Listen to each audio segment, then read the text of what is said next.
The sun was dying over the San Isidro Ridge when the first shimmer of movement appeared in the desert. Folks in Dry Creek had seen plenty of things crawl out of that horizon: dust storms, coyotes, riders with nothing left to lose. But not this.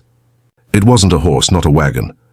It was a woman, walking alone through the heat, moving slow and steady like the land itself had carved her. She wore a long coat the color of rust, its edges torn by wind and years. Her boots kicked up the kind of dust that never settles, and her hair, black as a raven's wing, was braided with feathers, hawk feathers, sun-bleached and worn thin. They swayed with each step like they carried stories from another world. She didn't look lost. She looked like she had finally found the place she'd been walking toward all her life. When she reached the edge of town, every man who saw her stopped what he was doing. The blacksmith froze mid-hammer, the saloon doors stopped swinging, and the preacher standing on the church steps crossed himself without knowing why. There was something about her, something that didn't belong to this world of whiskey and dust. She walked down Main Street without hurry, boots tapping on the boards like slow thunder. The sun caught her shadow and stretched it across the street, long, lean, and unafraid. The air itself seemed to go quiet. The wind died. Even the horses watched her pass with uneasy eyes. She stopped outside Lacey's saloon, the biggest place in town, where men spent their lives drinking away everything they'd ever cared about. The sign above the door creaked, and a drunk laughed from inside before being silenced by the barkeep. Then the woman pushed through the doors and disappeared into the haze of cigar smoke. Inside, every sound fell dead. Cards froze in midair. The piano stopped. Lacey herself, toughest woman this side of the Pecos, lowered her whiskey rag and stared. The stranger stood there, scanning the room like she'd seen it all before. She set her satchel down, unbuttoned her coat just enough to show the revolver on her hip, and walked to the counter. "Whiskey," she said. Her voice wasn't loud, but it carried. Lacey poured without asking questions, because women who walked with feathers and dust didn't need to ask twice. The stranger took the glass, drank it in one go, and set it down soft. Then she looked at the men behind her through the mirror. "Anyone here know a man named Elias Crow?" she asked. The name hit the room like gunfire. A few men shifted in their chairs. One spat on the floor. Another made the sign of the cross. Sheriff Calder Haines, sitting at the corner table, went still. Elias Crow was a ghost name, one that still bled through stories told over campfires.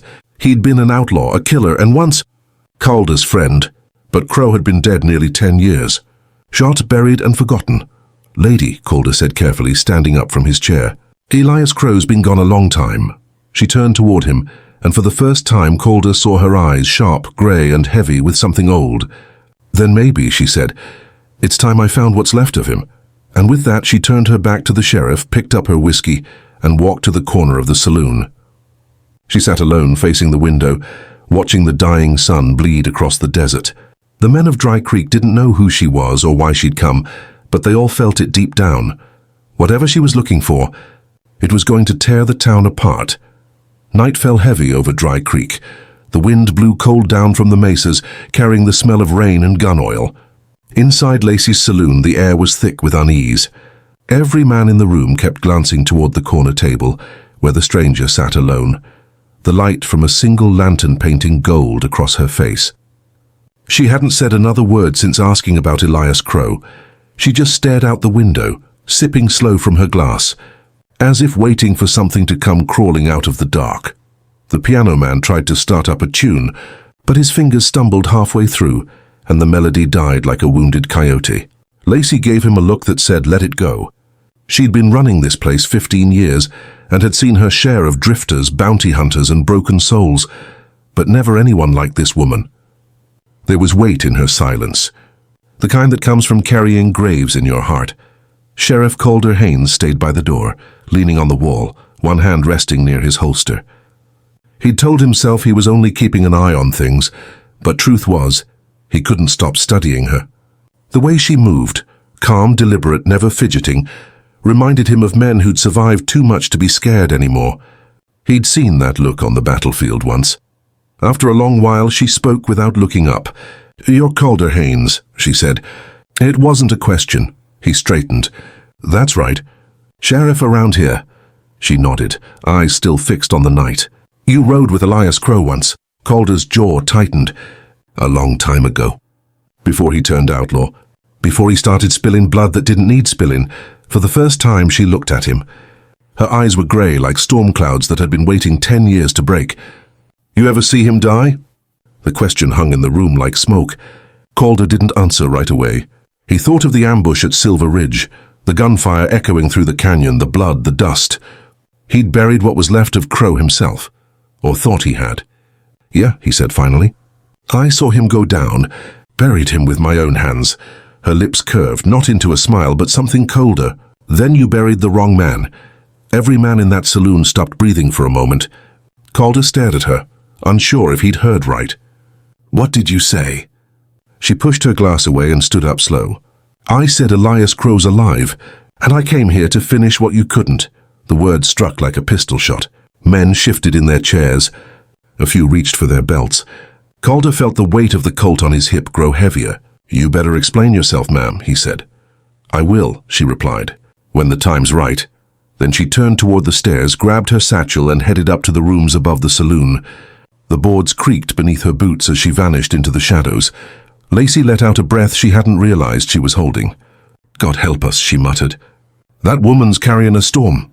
Calder stayed where he was, staring at the empty staircase. He didn't know what kind of game she was playing, or how she could claim a dead man was still walking. But deep in his gut, something old and half-forgotten stirred. Because in his years as a lawman, Calder had learned one thing. Some ghosts don't stay buried. The desert slept uneasy that night. Clouds moved over the moon, smothering the town in darkness, and the wind carried the kind of silence that makes even dogs refuse to bark. Sheriff Calder Haines sat alone in his office, lantern light flickering across a stack of yellowed papers, wanted posters, half-faded, with one name that stared back at him like a ghost, Elias Crow. He traced the letters with his finger. The ink was cracked from age, but the face was clear, hard eyes, sharp jaw, the look of a man born to trouble. Calder remembered the day that photo was taken. They'd both been younger then, brothers in arms riding under the same flag. Before greed and blood had turned Elias into something else, they'd fought together in the war, both too proud and too poor to do anything else.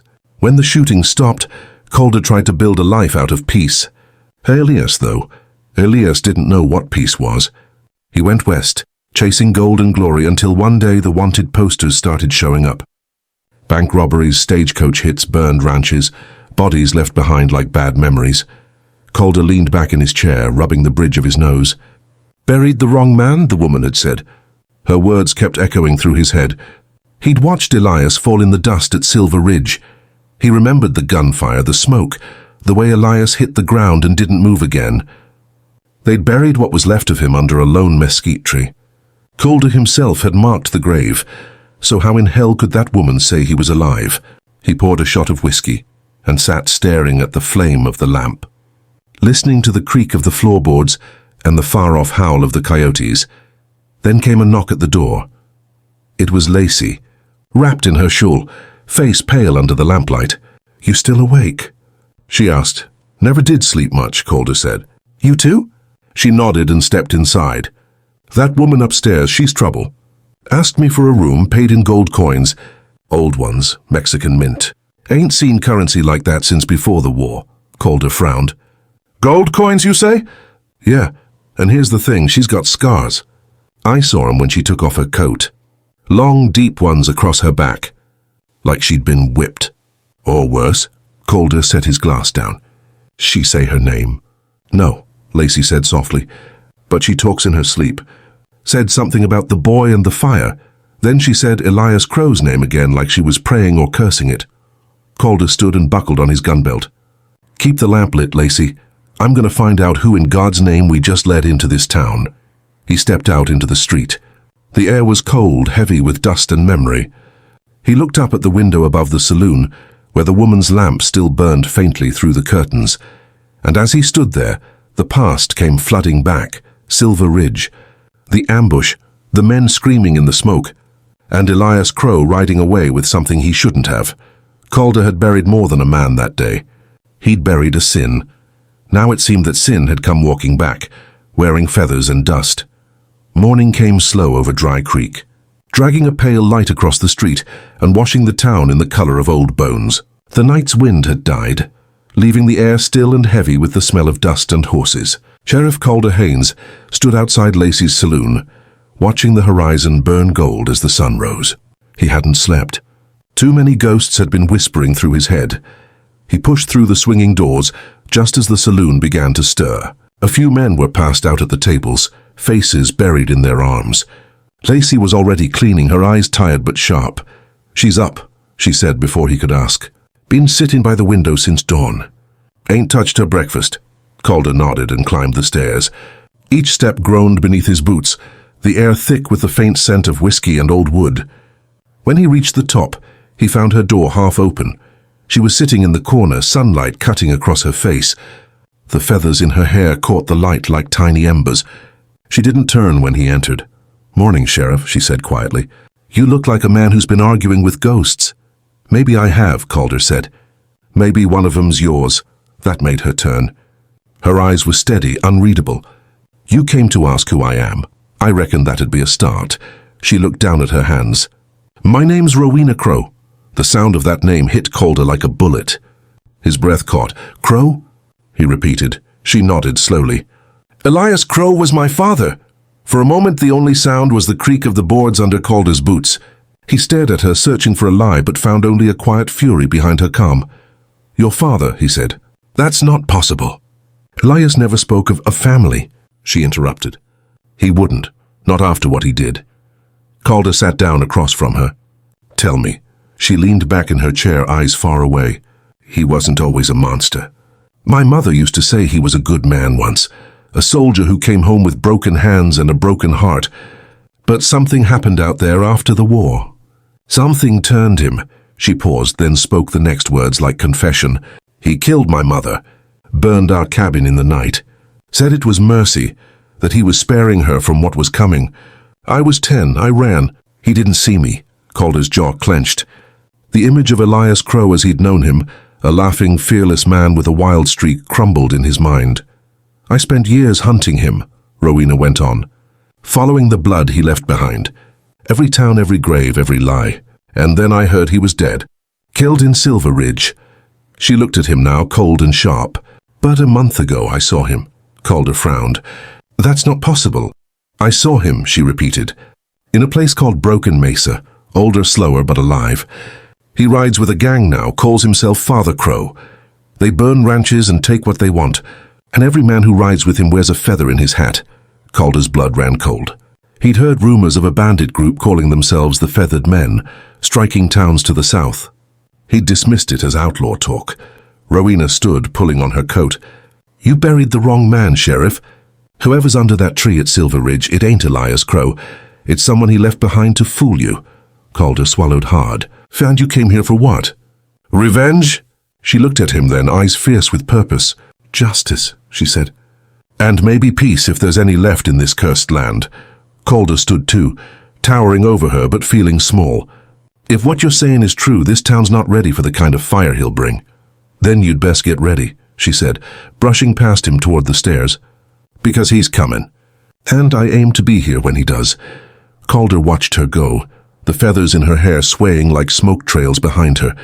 He'd thought he'd buried Elias Crow 10 years ago, but now it seemed he'd only buried the truth, and in Dry Creek, truth had a way of digging itself back up. 2 days passed, and Dry Creek began to hold its breath. Folks went about their business, but slower, quieter, like they were waiting for the sky to fall. The stranger, Rowena Crow, kept mostly to herself, staying in her upstairs room at Lacey's saloon, cleaning her revolver and watching the horizon. The feathers in her hair had turned grey with dust, but her eyes never lost that hard, watchful gleam. Sheriff Calder Haines tried to convince himself she was wrong, that Elias Crow was long dead, and that this whole thing was nothing but a ghost story carried on desert wind. But the truth started to crack open when Tom Dillard, the ranch hand from the south pasture, rode into town near sundown, his horse lathered with sweat, his face cut and bleeding. "They're out there," he gasped, stumbling off the saddle. "Half a dozen of 'em, maybe more. Burned the Travis place to the ground." Calder caught him by the shoulders. "Who, Tom? Who did this?" Dillard's eyes were wide and wild. They wore feathers, Sheriff. Every damn one of them. Feathers on their hats, feathers tied to their rifles. They didn't take the money or the stock. They took the people. The saloon door creaked behind them. Rowena stepped out, her coat flapping in the wind like the wing of a bird. "How far?" she asked. 5 miles south, Dillard said, trembling. "Near the mesa." Rowena nodded once, calm as still water. "That's them." Calder turned to her. "If Elias Crow's alive, why come here? Dry Creek's got nothing worth taking." "He's not here for gold," Rowena said softly. "He's here for me." That night, Calder gathered a small posse, 5 men who still had courage left in their bones. They rode out under a half moon, the desert stretching wide and silent around them. Coyotes howled in the distance, and every shadow looked like a man ready to draw. By the time they reached the Travis place, the air smelled of smoke and death. The barn was still burning, timbers collapsing in showers of sparks. Calder dismounted, scanning the wreckage. No bodies, no survivors, just feathers, tied to the fence posts fluttering in the night wind. Rowena knelt beside one, running her fingers across the knot. "This is his mark," she said quietly. "He leaves it wherever he's been. A warning or a promise." Calder stared into the flames, memories flickering with them. He remembered the way Elias used to laugh, loud and reckless, with the kind of grin that made men follow him straight into hell. He'd been more than a friend once. He'd been a brother. Now he was a ghost come back to collect old debts. Rowena stood, eyes on the southern horizon. "He's not far," she said. "He never moves fast. He lets the fear spread before he rides in." Calder turned toward her. "If we go after him, we might not come back." She met his gaze without flinching. "I stopped coming back a long time ago." They rode back to town in silence, the firelight fading behind them. When they reached Dry Creek, the first light of dawn was breaking. The wind carried the faint sound of a church bell from somewhere far away, soft, lonely, and hollow. Calder looked at Rowena as she dismounted. "If he's really alive," he said, "then he knows I'll have to stop him." Rowena gave a small, grim smile. "Then he's counting on it." The sheriff watched her walk away, her coat trailing dust, her feathers swaying like they were alive. In that moment, Calder realized something he hadn't before. This woman wasn't running from the past. She was chasing it down, one bullet at a time, and whatever was coming to Dry Creek, it had already begun. By the third morning, the desert wind had changed. It came from the south now, dry, bitter, carrying the faint scent of gunpowder and ash. Every man in Dry Creek felt it, though few would say it aloud. The women kept their children close. The barkeep loaded a rifle under the counter, and even the preacher nailed shut the church doors after sunrise. Sheriff Calder Haines stood on the boardwalk outside his office, hat low over his brow, eyes scanning the horizon. The world was too still. He'd seen this quiet before, the kind that comes right before bullets start to fly. Across the street, Rowena Crow sat outside Lacey's saloon, rolling a cigarette she never lit. She looked calm, almost too calm, but her right hand never strayed far from the gun on her hip. Calder crossed over to her, his spurs clicking like ticking clocks. "You ain't sleeping much," he said. "Sleep's for folks with nothing to lose," she replied. Calder nodded. "How you figure they're coming?" "They're already here," she said, looking past him toward the far ridge. "He'll come when the town's scared enough to run." He always liked an audience. Calder followed her gaze. The sun was climbing, but the ridge was hazy, the light bending strange, like heat shimmer, but heavier. He narrowed his eyes. Then he saw it, smoke, thin trails curling into the sky. Rowena rose from her chair, dust falling from her coat. "They've set another fire," she said quietly. "He's close now." By noon, word came from a rider out of the west. A ranch burned, 3 men taken, 1 shot dead. The rancher's wife had been spared, but only to deliver a message. "Tell the sheriff his sins are waiting for him. Tell the girl her father remembers." The message was written on a feather. Calder slammed his fist against the wall when he heard it. "Damn him!" He turned to Rowena. "Say if Crow wants you, he'll burn this town to the ground to get it. We can't defend Dry Creek with what we've got."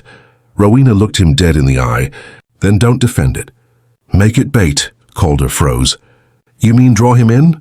"I mean end it," she said, "once and for all. He won't stop until one of us is in the ground. Might as well choose where the blood falls." The sheriff stared at her, at the cold fire in her face, the way her voice didn't shake, even when she spoke of killing her own father. "You talk like you've done this before," he muttered. "I have," she said. "Only last time I didn't finish the job." The town gathered that evening. Men with rifles, trembling hands, and dry throats filled the saloon as Calder spoke. He told them the truth about Elias Crow, the feathered men, and the danger riding toward them. Some wanted to flee. Others wanted to fight. Most just wanted to live long enough to see another sunrise. Rowena stood in the back watching. She didn't speak. Didn't need to. Her presence alone was enough to steady a few hearts that were ready to break. When the meeting ended, Calder found her standing at the edge of town, staring south again. The horizon was red now, bleeding into the dusk. "He's close," she said. "How can you tell?" She turned her head slightly, her voice soft. "When I was little, before he turned cruel, he used to hum when he rode, a low broken tune. I still hear it sometimes when the wind blows from the south." The sheriff looked out into the dying light. He couldn't hear anything. Just the wind whispering through the sagebrush, but then faint and low, like a memory crawling up from the grave. He heard it too. A whistle. Slow, tuneless, carried on the wind. Rowena drew her revolver. Calder's hand found his rifle. The sound grew louder, closer. The feathered men were coming, and with them Elias Crow. Dry Creek did not sleep that night. Every window was dark, every door barred, and every breath was taken like it might be the last. The desert was so still it felt like the whole world was holding its breath, waiting for the first shot to break it apart. Sheriff Calder Haines stood in the middle of Main Street, rifle slung low, eyes on the southern horizon. Behind him, a handful of men waited in silence. Ranchers, drifters, and two boys too young to know what dying really meant. Their faces were pale in the moonlight. They'd seen fear before, but not like this. Rowena Crow was nowhere to be seen. She'd vanished an hour before dusk, saying only, "If I find him first, it ends quicker." Calder had tried to stop her, but there was no stopping that kind of fire. The clock above the saloon struck midnight. Then came the sound, hoofbeats, slow, steady, too many to count. From the southern ridge, a line of riders emerged, black shapes against the silver moon, feathers tied to their hats, their rifles glinting like wet teeth. The feathered men. At their front rode a tall man in a duster coat, his hat pulled low, his horse black as pitch. When he lifted his head, the moonlight caught his face, and Calder felt his stomach drop. It was Elias Crow. Older, yes. The lines of his face carved deep with time and violence, his beard streaked with grey. But those eyes, and cold, clear, and full of that same cruel laughter, they hadn't changed a bit. Calder stepped forward, heart pounding. "Elias!" he shouted. His voice echoed across the street, bouncing off the saloon walls. "You're supposed to be dead." Crow smiled, that same smile Calder had seen a decade ago, right before everything went to hell. "Supposed to be," he said. His voice carried like gravel in the wind, but hell didn't want me. So I came back here instead. The riders behind him laughed low, like the sound of shovels on stone. Calder gripped his rifle tighter. "Why Dry Creek?" "Why now?" Crow tilted his head. "Because this town still owes me something." He paused, the smirk fading. "And because someone here's been looking for me." From the shadows behind the saloon, a figure stepped out, coat trailing, feathers catching the moonlight. Rowena. The men on horseback went quiet. Crow's smile faded into something colder. "So it's true," he said softly. "My little girl finally found her way home." Rowena's hand hovered near her revolver. "You're no father of mine." Crow dismounted slowly, boots crunching on the hard-packed dust. He stood across from her, 10 paces away. "You got her eyes, Sheriff," he said to Calder without looking away. "Didn't she tell you what she did the night her mama died?" Calder's gut twisted. "Don't listen to him, Rowena." But Crow's grin widened. "She did it. Little Rowena. She set the fire. She lit that cabin, not me. I just made sure the story sounded better." Rowena's breath hitched just once. "You're a liar, am I?" Crow asked, stepping closer. "You were 10, shaking with rage. You wanted her gone because she tried to run. You wanted me to stay. Don't you remember, girl?" Calder raised his rifle. "That's enough." But Rowena didn't move. Her eyes burned with something between fury and pain. "So you always were good at twisting truth," she said. "But I remember everything. You killed her, and I saw you smile when you did it." Crow's voice dropped low. Then shoot me for it. The street fell dead quiet. Only the horses shifted uneasy. Rowena drew her revolver. The sound of the hammer cocking echoed like thunder. Crow opened his arms. Go on then. Finish what you came here for.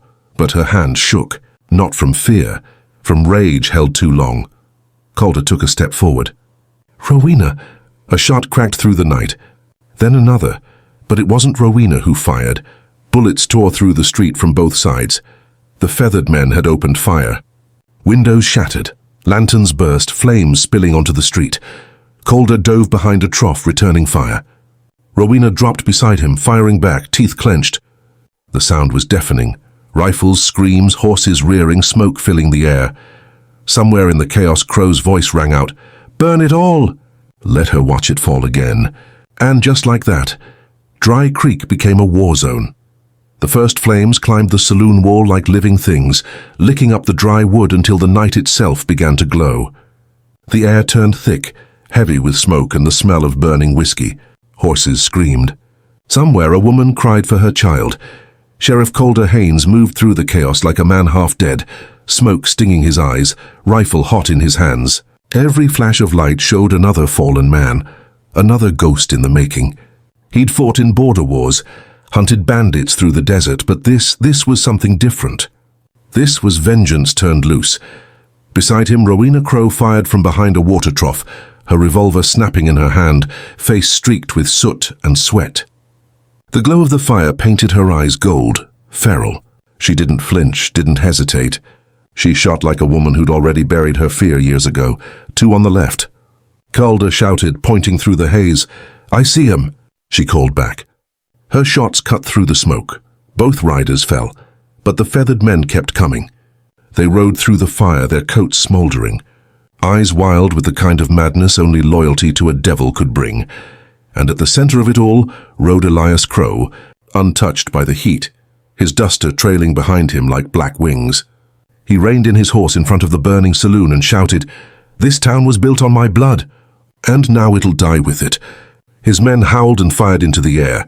Sparks fell like stars. Rowena rose from cover, gun aimed steady. Her voice cut through the chaos. "You're done, Elias." He turned to her slowly, smiling through the smoke. "You still don't get it, do you, girl? You ain't the end of me. You're what I made. Every drop of hate in you, it's mine," she fired. The bullet ripped through his shoulder, spinning him halfway around. His horse reared and screamed, throwing sparks as it kicked at the ground. But Elias didn't fall. He just laughed, that dry, awful laugh that sounded like something already dead. Calder grabbed Rowena's arm. "He's trying to pull you in. He wants you angry." "I am angry," she spat, pulling away. "And I've got every right to be." She charged across the street, boots kicking up dust and embers. Calder swore and ran after her. The 2 of them met Elias at the foot of the saloon steps. The flames roared around them, casting shadows that danced like devils on the walls. Elias drew his pistol, slow, steady, even bleeding. "You really think killing me fixes what's inside you?" Rowena's hand trembled, but her eyes were steady. "No," she said softly, "but it'll stop you from hurting anyone else." Elias smiled. "Oh, you sound just like your mother." The words hit harder than any bullet. Rowena froze. That half-second was all he needed. Elias fired. The bullet grazed her ribs. She staggered back, gasping, the world spinning in firelight. Calder lifted his rifle and fired back, once, twice, hitting Elias square in the chest. The outlaw stumbled, looked down at the spreading red across his coat, and then... He laughed again. "Guess..." He coughed. The Crow finally falls. He dropped to his knees, eyes locked on his daughter one last time. "Don't waste it, girl," he rasped. "The hate. It's all you've got left." Then he fell forward into the dust, the fire reflecting in his glassy eyes. Rowena stood there, frozen, gun still raised. Smoke swirled around her. The fire behind them began to collapse, beams crashing, sparks flying. Calder stepped forward and took the gun gently from her hand. "It's over," he said. She didn't answer, just stared at her father's body, the man who had shaped her life and burned her past. When she finally spoke, her voice was quiet. "He was wrong." Calder looked at her. "About what?" She lifted her head, her eyes full of tears and ash. "Hate's not all I've got left." The saloon roof gave way with a roar. sending flames high into the night sky. The town burned bright enough to light the desert for miles, and when the morning came, Dry Creek was smoke and silence. By sunrise, the fire had burned itself to death. Only smoke remained, curling from blackened beams and broken roofs. Dry Creek, once a speck of life in the desert, now looked like something the earth had given up on. Sheriff Calder Haines walked through what was left of Main Street with a bandage around his arm and a face covered in soot. The ground was still warm under his boots. Every step sounded like stepping on bones. Bodies were being buried on the hill. Townsfolk and outlaws both. There weren't enough coffins, so the preacher used canvas and prayer. The wind carried the smell of burnt wood and gunpowder all the way to the horizon. Rowena Crow stood alone at the edge of town, watching the smoke drift east. Her hat was gone. Her coat hung in tatters. The firelight had burned the ends of her hair. She looked smaller now, like the storm inside her had finally broken and left her hollow. Calder came up behind her quietly. He didn't speak for a while. Some silences aren't meant to be broken. Finally, he said, "They're gone. Every last one of them." Rowena didn't turn. "They won't be the last. There's always another gang, another man like him." "Maybe," Calder said, "but there won't be another you." She gave a tired smile that didn't reach her eyes. "You talk like I'm staying." "You should," he said. "This town could use someone who's seen the worst and still stands up." She shook her head slowly. "Dry Creek's ashes, Sheriff, and ashes don't rebuild. They just blow away." They stood there side by side as the sun broke over the hills. The desert stretched out endless, a sea of light and silence. Calder turned to her. "You didn't have to kill him, you know. He was already dying." Rowena's jaw tightened. "I didn't do it for him. I did it for the girl I used to be. The one he took everything from." She paused, looking down at the Colt in her hand. The metal was still warm. Then she opened the chamber and let the last bullet fall into the dust. "Guess she don't need it anymore," she whispered. Calder took the gun and tucked it into his belt. "You did what had to be done." Rowena finally looked at him, really looked at him. "You did too." They held that moment, two broken souls standing over the bones of what they'd both lost, until the wind began to pick up again. She turned and walked toward her horse, which somehow had survived the fire. Its flank was streaked with ash, eyes wide and wild, but it came to her when she called. She saddled up in silence. Calder took a step forward. "Where will you go?" Rowena adjusted her reins. "South, maybe, or east. Doesn't matter. I'll ride till I stop hearing his voice." He nodded, though it hurt to. "If you ever come back," she cut him off gently. "If I come back, Sheriff, it'll be because I found peace. And I don't think peace lives in a place like this." She looked at him one last time, and for the first time since she'd arrived, there was something soft in her eyes, something almost human again. Then she turned her horse toward the sunrise and rode out, her silhouette framed against the glowing desert, feathers still tied to her belt, dust rising behind her like smoke from a dying fire. Calder watched until she disappeared beyond the ridge. He stood there for a long time, listening to the wind whistle through the ruins of Dry Creek. Then slowly, he took off his badge and set it on the charred steps of the sheriff's office. It gleamed once in the sunlight before the dust covered it. For 3 days, Rowena Crow rode south. The desert stretched before her like an endless wound, red, cracked and shimmering beneath the heat. She didn't look back once. There was nothing left behind her but smoke and ghosts. She rode through canyons that whispered with wind and memory, slept beneath the stars with only the coyotes for company, and ate when she remembered to. Her body healed slower than her mind, and her heart not at all. On the 4th evening she reached the edge of a dry riverbed, a place she didn't remember but somehow recognized. The sand was white there, soft as ash. An old wooden cross leaned sideways near a cluster of rocks. No name carved into it, no flowers, just time and silence. Rowena dismounted slowly. The wind carried the faint scent of sage and dust, and in that silence, she felt something move deep inside her chest. She knelt before the cross and brushed the sand away with her hand. There was something buried beneath. A small tin box, rusted and half broken. She pried it open. Inside she found a folded letter, yellowed with age and sealed with wax, bearing the mark of a crow's foot. Her breath caught. She broke the seal. The letter was written in a rough, uneven hand, her father's. "Rowena, if you're reading this, it means I didn't die the way I planned. You were never meant for this world I made. I told you lies because I wanted you angry. I thought hate was the only thing strong enough to keep you alive out here. Maybe I was wrong. Your mother wanted me to send you east, to school, to safety. I couldn't do it. I thought I needed you to be like me. God forgive me for that. If there's anything left of me worth saving, it's yours to bury right here. Elias Crow Rowena sat there for a long time, the letter trembling in her hands. Tears came slow, burning trails down her dirt-covered face. She didn't know if they were for him, for her mother, or for the girl she used to be, before the desert turned her heart to stone. She reached into her coat and pulled out a small silver locket she'd kept since childhood, the only thing her mother ever gave her. She opened it, looked at the faded picture inside, and then laid it on the cross beside the letter. "I'm done carrying your ghosts," she whispered. "Both of you." The sun was sinking low now, bleeding gold and red across the sand. She mounted her horse again, turned toward the far horizon, and took one last look at the grave. The wind caught her hat, lifted it from her head, and sent it tumbling across the dunes. She didn't chase it. She just smiled faintly, letting the desert take what it wanted. As she rode off, the sky deepened into twilight. Somewhere behind her, the wind picked up, scattering the ashes of Dry Creek across the flats, erasing what once was, making room for what might be. And in the distance, with the last light fading, a lone figure on horseback disappeared into the glow, feathers fluttering, dust rising, a woman no longer bound by the name Crow, only Rowena. And the road beyond dust.